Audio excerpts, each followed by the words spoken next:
Nalibing ng buhay ang isang pamilya sa Cebu City sa kasagsagan ng bagyo, habang ang ilang bahay winasak ng baha at muntikan ng burahin ng makapal na putik. Narito ang report ni Dave Abuel. Gamit ang pala at piko, mano-manong hinukay ng mga rescuer ang bahaging ito ng Sitio Tagoon, Cebu City. Dito kasi nagka-landslide nang humagupit ang Bagyong Tino. Ang nag-iisang napuruhan niyan, ang bahay ng isang pamilya na may 4 na miyembro. Mula Martes, isa-isang may nahuhukay ang mga otoridad. Sa likod ko kita na puspusan yung paghuhukay ng mga tauhan ng Bureau of Fire Protection para matagpuan yung bunsong lalaki. Ayon sa hepe ng operasyon, nakita sa bandang pintuan yung panganay habang sa sala naman nakita yung mag-asawa.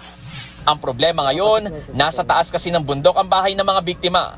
Sobrang tarik at lambot ng lupa, kaya pahirapan mahanap ang bunso ng pamilya. Hopefully sir, hinahanap po namin siya ngayon sir sa near the area po ng both parents sir, kasi hindi po accessible ng mga heavy equipments. Ayon sa mga rescuer, posibleng sinubukan pang lumikas ng pamilya bago malibing. Kwento ng kapitbahay ng pamilya, nakarinig sila ng dagundong ng magka-landslide. Ningkalit rin siya, tingog nga, murag, ningkalit na,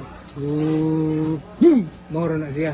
Pagkatapos, wala naman ko'y nadungog nga lain, mapuko kay bawag na inisinggit, kay tungod sa kusog sa hangin o buwan.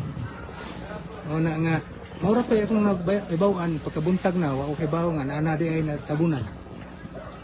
Anong higayon na. Sa ngayon, nakaburol na ang mag-asawa at ang panganay nilang anak. Ang Sitio Comon sa Barangay Bakayan, Cebu City, tila na wipe out ng bagyo. Una nang nakuha riyan ang 13 nasawi. Ang iba namang residente, wasak na bahay ang binalikan. Balot pa ng makapal na putik, nagkalat din ng debris. Mga sanga ng puno, kaya ang mga Cebuano naiyak na lang. Hindi alam kung paanong babangon matapos padapain ng bagyo. Kasi wala na kayong bahay, wala kayong matitirahan.